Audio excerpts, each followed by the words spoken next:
Good morning.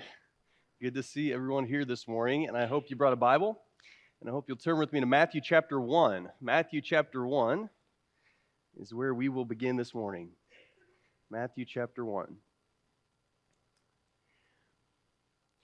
Have you ever come across an idea that completely changed your perspective on things? Maybe it was a movie, or maybe it was a book, or maybe even just a short quote, but that little idea changed how you looked at the world around you. I had this kind of experience while I was still in school when I read Franklin Covey's famous book, The 7 Habits of Highly Effective People. And the habit that did it for me was the very first one, the one that Covey calls being proactive. He talks about the idea of being responsible, and responsibility meaning being response-able. You're able to respond.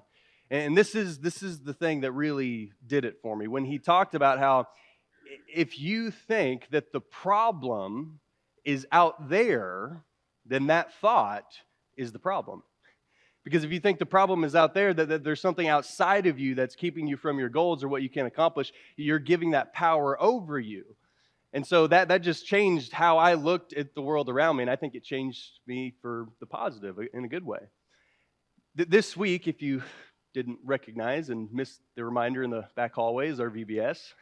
And in the high school group, we're going to be looking at the Sermon on the Mount this week. And in many ways, this sermon was meant to change our perspective of the world. This was a sermon unlike any other. And so what I want to do this morning is give us somewhat of an introduction to that sermon, give us a little bit of a primer.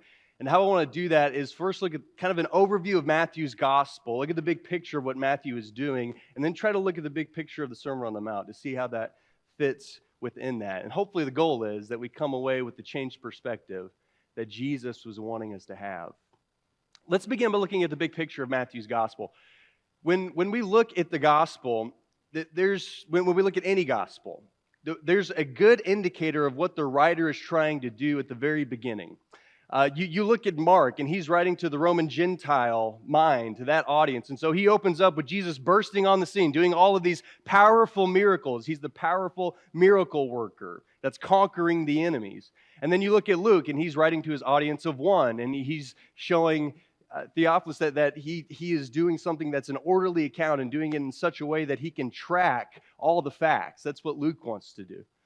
And then you go to John, and he has a little bit of a broader scope, a more universal scope. And so he opens up with Jesus as the pre-existent one, the one that is God, and he's the very Word of God. But Matthew does something different. Matthew is a Jew writing about a Jew to Jews. Matthew is very Jewish. And so throughout his gospel, he will refer more than anyone else to the Old Testament, to the Jewish Bible. And he starts with a genealogy.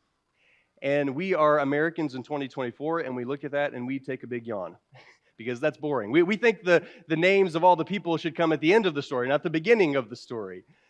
But Matthew's not writing to Americans in 2024. He's writing to first century Jews.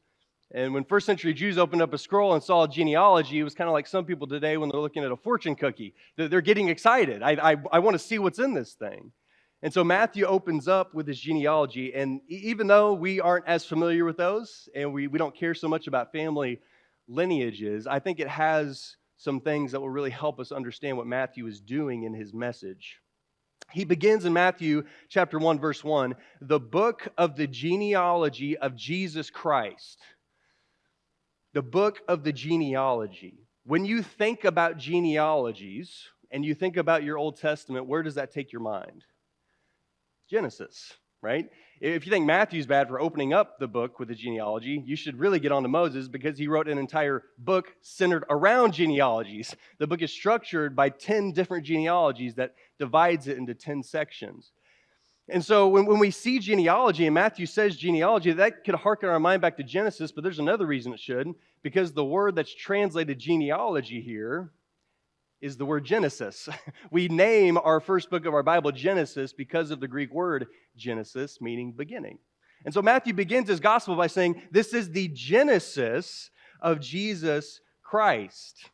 We think about Genesis, and it's all about origins. It's all about beginnings. And sometimes we look at the first few chapters of Genesis and we think that Moses is trying to write a science book and tell us all the details about what happened in creation. That's not his real purpose. Genesis was for Israel. It was about their beginning and their origin story. And so Genesis is showing Israel where they came from. And it all has to do with their beginning, starting with God and his people. And you go throughout Genesis and it tells you the story of the nation. It's a story about creation and about life and about humanity, about Adam, and it's about the nation of Israel. But Matthew says, I am writing a different Genesis. I'm writing the Genesis of Jesus Christ. Matthew is writing about a new Genesis, about a new creation, about a new life, about a new Adam, and about a new Israel that are all completed in Christ.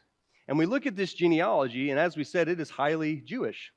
It begins with Abraham. It's going back to the beginning of that nation. And so this is a Jewish genealogy. And what you find at the beginning, in verse 1, and at the end of the genealogy in verse 16, is the same name. It begins and ends with Jesus Christ. And Matthew's trying to tell us the whole nation of Israel, the whole history of Israel, is not only ending with Jesus, it began in Jesus. Jesus is the Alpha and the Omega, we might say, of Israel. And Jesus is what Israel was always supposed to be. And so we look at this and we see that Matthew is writing about a new Genesis in chapter 1. And he does one other thing that's interesting in chapter 1. He gives Jesus a name that we find nowhere else. He says Jesus was called Emmanuel, God with us. God is going to be with his people again, like it was in the very beginning of the first Genesis. When I was in school, I was taught a technique to kind of quickly find out the big idea of a book, of any book really, or an article or anything like that. You were probably taught the same thing, and we've done half of that job. First, you look at the beginning of a story. You look at the introduction, but then you also are supposed to look at the ending, look at the conclusion. So let's do that quickly. Turn over with me to Matthew chapter 28. You look at the end of Matthew's gospel, and he ends with what we call the Great Commission. The Great Commission. And it is a call for his disciples to go out and make more disciples, to go out into all the world and make disciples of all nations, of all people, of the entire world. That's the scope of this message. And you're supposed to do that in two ways. You're supposed to baptize them and teach them. But all of that stems from what Jesus first says in verse 18. When Jesus says, all authority in heaven and on earth has been given to me. What do you think of when you read heaven and earth?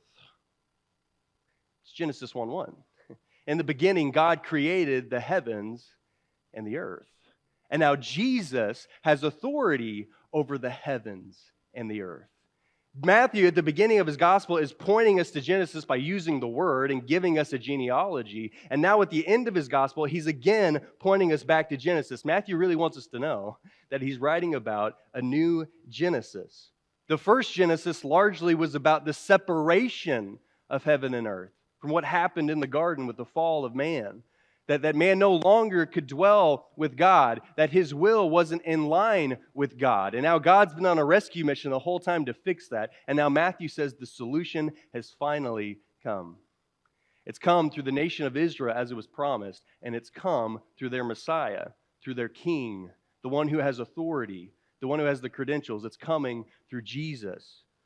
And it's coming through Jesus, who is the new Israel, in order to be what God's people were meant to be. That's the big idea of Matthew's gospel. I want us to think about a few themes while we're here as well. When you look throughout his gospel, there's really two themes that really stick out. And the first is the kingdom of heaven. Luke will talk about the kingdom quite a bit as much as well, but Matthew is unique in centering on this idea of the kingdom of heaven, of using that terminology. And so Jesus is presented as the king of this kingdom. Jesus is the beginning of this new creation, a new heaven and earth, and the harmony between them. But Jesus isn't bringing the kingdom that Israel expected. Jesus isn't bringing an earthly kingdom, a fulfillment of the earthly things that Israel was looking for. No, he's bringing a different kind of kingdom. He's bringing the kingdom of heaven. Jesus did much more than just restore the physical nation. And Jesus did much more than just meeting the credentials of the physical nation. He didn't just fit the bill as the Messiah and the King. He did that. Matthew 1's his paperwork. But no, he's fitting credentials before God because Jesus is the true Israel. Jesus is what Israel was supposed to be. And so he's bringing this new kingdom to earth, bringing the kingdom of heaven down to earth. And so that's one of his big themes. The other one is fulfillment. Throughout his gospel, Matthew will talk about how Jesus did something in order to fulfill what was said in this passage in the Old Testament.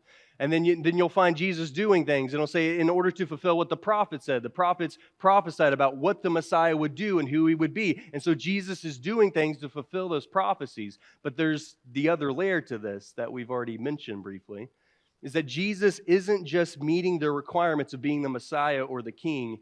He is being what Israel needed to be all along. Jesus is what we might call the true Israel and the new Israel. And so Jesus is the king of this kingdom. He's fulfilling the purposes of Israel. And this comes really clear to us when we look at the first 4 chapters of Matthew, leading up to our sermon that we're getting to. Because in those chapters, we're seeing that Jesus is reliving the history of Israel. It begins with the birth of Jesus. And then after his birth, Herod, the supposed king of the Jews, doesn't like the idea that there's another king in town. And so he decides that he's going to kill all the firstborns to try to get rid of this Jesus. And so Jesus has to flee to Egypt. And then after a while, Jesus gets to make an exodus, if you will, out of Egypt, back to the land of Canaan. And once he's back there, John the Baptist is preparing the way for him, and he is baptized. He goes into water and out of water. And immediately after he gets out of the water, he is led by God, by the Spirit, into the wilderness for 40 days to be tested. And he's tested in 3 ways. He's tested with hunger, and he's tested with testing God, and he's tested by worshiping someone besides God. But here's the thing. Jesus passes all the tests. Jesus did what Israel couldn't do. Jesus is being the true Israel. Jesus is reliving what Israel went through. Their origin story, going into Egypt and coming out in an exodus and being baptized into water and going out into a wilderness and being tested. And they failed, but Jesus is coming and he's fulfilling all of these things. He's completed what Israel was supposed to complete. And if you know the story, you should already know where Jesus is going to next. Because after they went through the Red Sea and into the wilderness, they came to Mount Sinai, where God gave them the law of how they should live, the kind of people they should be. And now Jesus is about to go on a mountain to teach them what the law was always supposed to teach them, the understanding that they always should have had about the law. But it's not just a law for Israel. No, this is a kingdom sermon. Jesus has been preparing the way for a kingdom that's coming. And so this isn't just teachings for Israel. No, this is a teaching for the new Israel, for all people, for the whole world. And so the scene is set that Jesus is ready for the sermon. We think about the sermon we find in Matthew 5 through 7. You can turn over there if you like. And most of the time, we think about it with a lot of sentimentality. We really treasure it. It's delicate to us. We want to hold it in our hands, and we should. We should cherish the sermon. But in many ways, what we find in the sermon and what the people heard that day could be summed up in a word, and that's surprising. Jesus, in this sermon, does not tell the people what they were expecting to hear. It's nothing of what they thought they were coming to see in this Jesus. And so what I want to do is I want to walk through this sermon and look at some of the surprising things that we find in it and see how that fits Matthew's gospel. The first one is we see a surprise identity. Who is included in this kingdom? Who is in? Who's going to be a part of the kingdom of heaven? Jesus begins with what we call the Beatitudes. The idea is those that are blessed, because he starts with these 9 blessings in Matthew chapter 5. And it's giving us the character and the conditions of kingdom people. Jesus is helping us to understand what it means to be blessed. And it's not the shallow definition that some people give it today. Being blessed doesn't mean to be happy. No, Jesus is going to say at the end of the Beatitudes that blessed are you when you're persecuted. I've never known someone that was happy when they were persecuted. No, the idea of blessing here has everything to do with your relationship with God and your relationship with his kingdom. We might not have peace with the kingdoms of earth, but we can have peace and be blessed if we're in this heavenly kingdom. And the descriptions that he gives in the Beatitudes are somewhat of a composite. We shouldn't take individual ones and think, well, if I have that one, then I'm blessed. I don't really hunger and thirst for righteousness, and I'm kind of prideful, but I cry a lot, and so I'm mourning, and so therefore I'm blessed. That's not the idea. This is a composite of the character of kingdom people. And we look at Jesus coming up to the mountain, and he has gained all kinds of attention at this point. Jesus has really achieved rock star status. He is drawing crowds from hundreds of miles away. People are following him, and he goes up on a mountain, and he's ready for his keynote speech, and the first thing out of his mouth is, "Blessed are those who are poor." Wait a second. That's not what we came to hear. That's not what the people expected for Jesus to say. These people, they were poor. They were poor physically and spiritually. They had another nation ruling over them, but they were ready for someone to restore all of that, to fix that. Jesus, you're supposed to bring a new kingdom to get us out of our poverty. But that's not the message that Jesus brings, no. He says, "Blessed are you when you are poor in spirit." Being poor in wealth and being poor spiritually didn't exclude them from the kingdom. Jesus is saying, this kingdom is open to you. And the idea of being poor in spirit is the idea that we should come to the kingdom with empty hands. That these people are in the perfect place to receive the kingdom because they have nothing. And that's the kind of people that will enter this kingdom with Jesus. We see the principle here, but we see it played out throughout the rest of the gospel.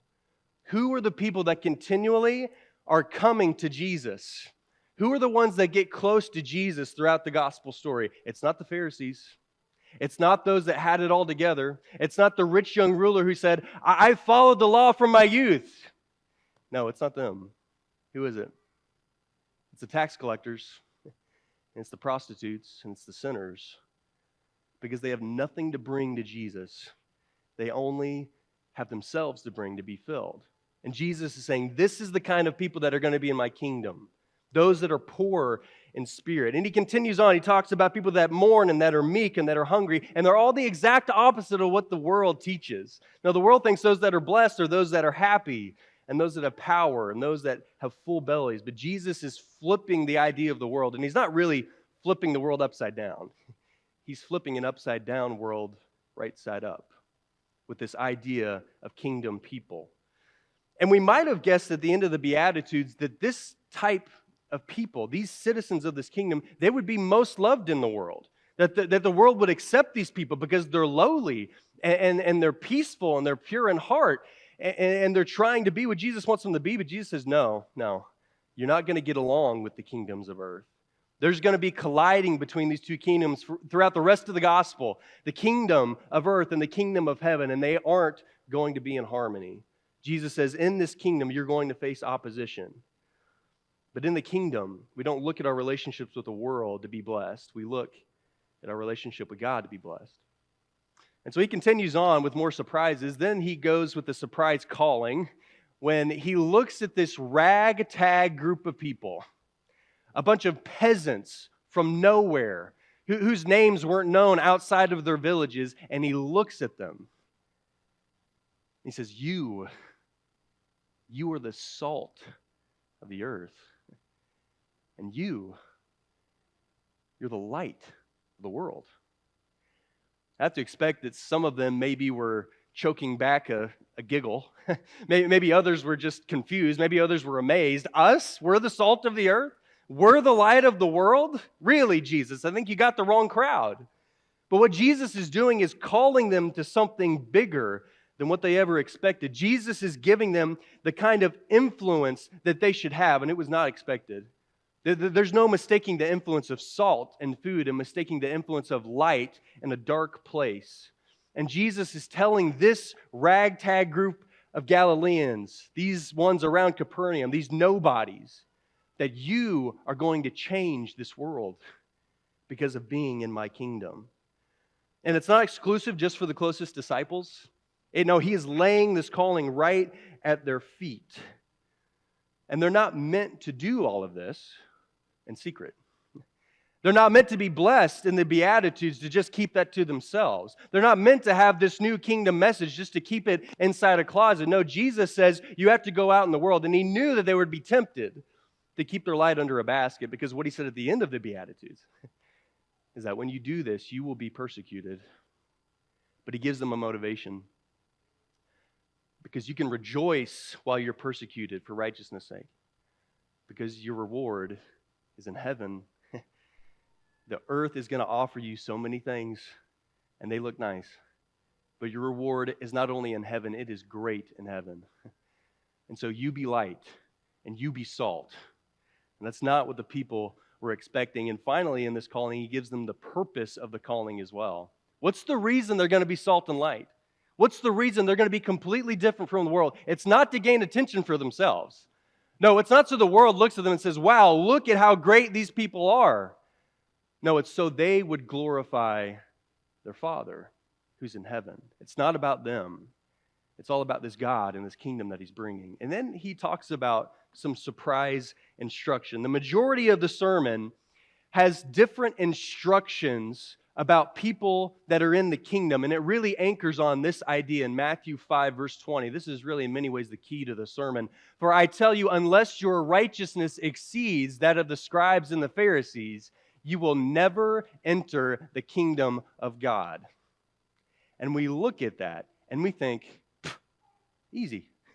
Better than the Pharisees? Jesus is always getting onto those guys. Those guys are the worst. Those guys are the hypocrites. They're the guys that set up their own traditions over God's law. I don't do that. That's easy. But that's not what the crowd thought. No, the crowd saw the Pharisees as the most righteous people. It was the Pharisees that could quote the first 5 books of the Bible, the Torah. It was the Pharisees that covered their eyes when a woman so much as walked in front of them. It was the Pharisees that never missed a tithe. It was the Pharisees that fasted twice a week, even though they were only commanded to fast once a year. It was the Pharisees that were unwilling to compromise with Rome just to make a buck. It was the Pharisees who spent more time praying than in recreation. It was the Pharisees that had a life that seemed to be completely occupied with things about serving God. And Jesus says, your righteousness must be greater. How? How is that possible? I think one reason is because Jesus knew something that they didn't know. Jesus could look at this group of people who couldn't even quote 5 verses from their Bible, more or less 5 books. People that if he called on to lead a prayer, they would have fainted. People that have never even seen the temple in Jerusalem, and he could look at them and say, your righteousness must exceed the Pharisees, because he knew something they didn't know about the Pharisees. He knew their heart. Yes, they did righteous acts and they did righteous deeds, but their heart and their motivation was not in the right place. The Pharisees did things to be seen. They fasted so people would look at them in distress and groaning and say, wow, look how righteous they are. Look how great they are. The Pharisees would do things to be admired. Why pray just for what you need? Why pray a 3-minute heartfelt prayer when I can pray for an hour in front of the whole city and everyone will see my prayer and say, wow, that guy's prayer life is really great. I want to be like him. The Pharisees gave their money not because they cared about people, but because they cared about people caring about them. The Pharisees did good things, but they did it with the wrong intentions.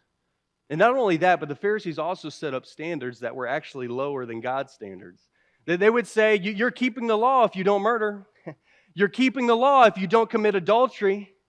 But Jesus has come to give them the true meaning of the law, the meaning they should have known all along. It's not just about that act. It's about your attitude and your heart that leads up to that action. It was never about just limiting violence or limiting sexual misconduct. No, Jesus said in the terms of anger, I don't want you to have anger that's festering against your brother. It's not okay to say, well, I wish I could kill him, but I won't. That's not what Jesus wants from his people. He doesn't want you just to keep the commandment. He wants that commandment to change you. And so he speaks to the people about their heart. And he goes even deeper when he talks about the kind of way that the people should love. Because Jesus doesn't tell them just to love those that annoy them. Jesus doesn't tell the people, you need to love your annoying sibling. You need to love that professor that gave you too much homework on a Friday. You need to love that policeman that pulled you over when you're going 20 over the speed limit. No. Jesus tells them to love those who are their enemies and to love and to pray for their enemies. Likely there were a couple of categories that fit into enemy for the Israelites that he's talking to in this crowd. Certainly the Romans who are over them and bleeding the land dry for all of its worth, a land that's rightfully theirs. They're our enemies. But there's another group of people that are neighbors that they thought of as enemies, the Samaritans. We think of the phrase good Samaritan and we get a warm fuzzy. But likely these people thought the only good Samaritan was a dead Samaritan. And what does Jesus tell them to do with the Romans and the Samaritans? Does he tell them just to put on a happy face when they walk by? Does he tell them just to hold back the anger while they're around? No, he says, love them. Love them. Don't just love your family. Everyone does that. But you love the people that you want to hate and pray for them. This is a different kind of righteousness. This is not a righteousness of the kingdoms of earth. This is the righteousness of the kingdom of heaven. And at the very heart of the sermon, at the very middle of the sermon, we find what we call the Lord's Prayer. And Jesus gives some instructions about how his disciples should pray. And what does he say in the middle of that sermon? Pray that the kingdom will come and the Father's will be done on earth as it is in heaven. That's the goal of Jesus' ministry. That's the goal of Matthew's gospel. That's the goal of this whole picture, that heaven is going to be reunited once again with earth. That man's will is going to be in accordance with God's will. And we look at that and we think, that sounds really nice. That sounds great. Wow, heaven coming to earth. Men living in a way that's in accordance with God's will. That's going to be really nice someday, once the kingdom fully comes. That's what some people think. That's going to be really nice someday when we're in heaven with God, and we fully realize this, but that's not Jesus' message. No, he says the heavens are coming to earth. God's will should be done on earth. Jesus is bringing the heavenly reality down to the earth. And the way that the people will do that is to have the heart of the king. Jesus is going to rule in hearts of men. And so people will see the will of the Father happening on the earth. And he sums up that idea at the very end of this main section of the sermon in this way. He says, whatever you want other people to do to you, that's what you do to them. You treat other people like you want to be treated, even when they're your enemy. That is the heart of the king. That is the righteousness that Jesus is trying to bring to this earth, trying to bring to this little ragtag group of people on the mountain that day. That's the righteousness that was so surprising to them. And I wish I could stop right there. I really wanted to. Actually, a few days ago, that's where my notes ended. But there's something else we need to say about this, because while Jesus is telling them to have this greater righteousness, and it does have to do with the heart of the people, that should be a different kind of heart, a different kind of motivation, there's another aspect to this. How can Jesus say, unless your righteousness exceeds the scribes and the Pharisees, you'll be saved? You see, Jesus never uses the word, but it's all over the sermon. Grace. Grace is woven throughout every word that Jesus says, because he knows the people will fail at this at times. That they won't be able to exceed the righteousness at times that Jesus is calling them to. And that's why right after the prayer, the Lord's Prayer, what does Jesus talk about? Forgiving people. And unless you forgive others, the Father will not forgive you. We can obtain this righteousness with Jesus, but it takes grace and it takes forgiveness. And then, following the surprising instruction, we find Jesus ending in a surprising way. He doesn't end with some esoteric or mystic thought. Go out and the truth will find you one day. That's not how Jesus ends. He doesn't end in the traditional way either of the scribes, how they would quote several different rabbis, and this is what all these smart guys think, and so you should maybe do this one because it sounds the smartest. That's not what Jesus does, no. No, Jesus ends by giving them a choice to make. It's decision time when it comes to the end of the sermon. All the things that Jesus has talked about, what camp are you going to find yourself in? And so he gives three different images that each have two choices. There's option A, or there's option B, and there's no in between. Jesus talks about two gates, a narrow gate and a wide gate. And Jesus talks about two trees, one that bears good fruit and one that bears bad fruit. And he talks about two men that build two different houses on different foundations. And Jesus is saying to the people, it's your choice. There's no middle ground. You can't have 1 foot in the kingdom of earth and 1 foot in the kingdom of heaven. There are only two to choose from, and it's your choice. You can choose what most people choose, the kingdom of earth, but it will lead to death and destruction. Or you can choose the kingdom of heaven and be blessed.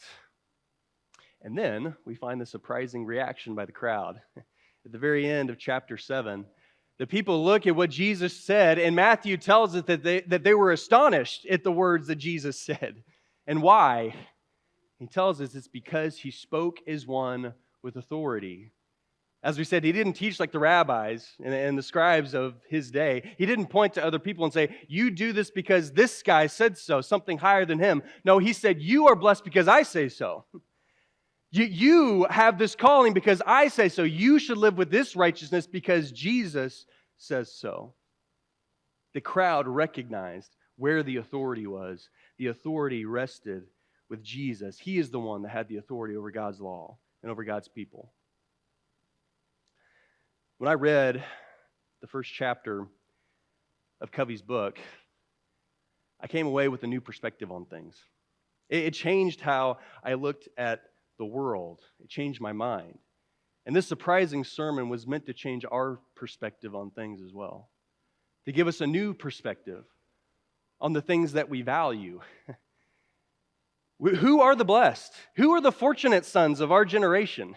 Who is living the good life? Who has it right? Who has it good? Who do I want to be like? Jesus says it's not the wealthy. It's not those that have the big houses and the nice cars. It's not the people that have all the stuff.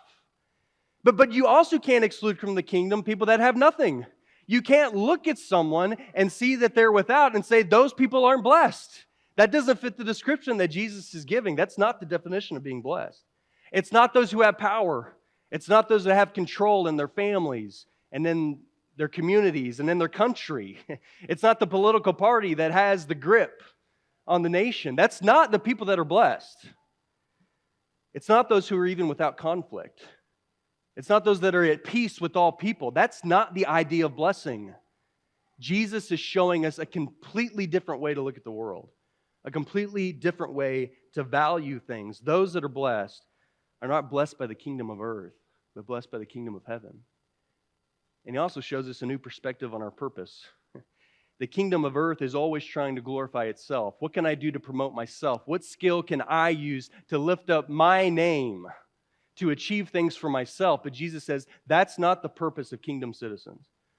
Their purpose is to glorify their Father. Their purpose is to lift up His name. And people in the kingdom are not going to fit in the world. They're supposed to be different from the world so the world can see the Father. And he also changes our perspective on righteousness. He changes what it means to be righteous. Righteousness was never simply meant to be something seen on the outside, something that can be made on a list of actions. It's not measured by actions alone, but by the intentions of your heart, by what's driving the actions. To be righteous is to do right by God and to do right by people, to love God and to love people, even when they're your enemy. And Jesus gives us a new perspective on choice. There's no middle ground we get to coast through life on.